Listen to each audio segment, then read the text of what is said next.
First of all, good morning, good afternoon to everyone. Myself Mankanta from Rajahmundry. I am started my learning coding courses in H Career Limited Counseling. First of all, I will tell you what is output devices. Output device is a piece of hardware which give off the results of the enter input. Once it is processed, is called a output device, such as monitor, printer, speaker, and headphones.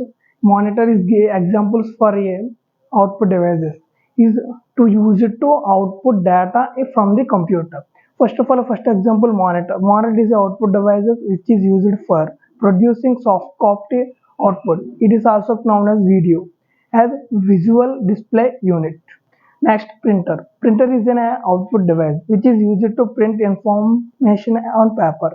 The printed output produced by a printer is often called as a hard copy, which is the physical version of an electrical document.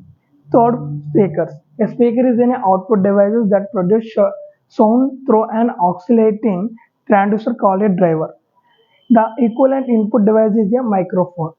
Speaker of the plugged into a computer sound carried by a myriad of interfaces such as a phone connector for analog audio or SBDIF for digital audio.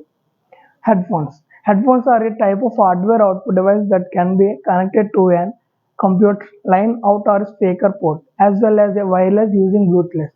They are also referred to as the ALOs. Thank you.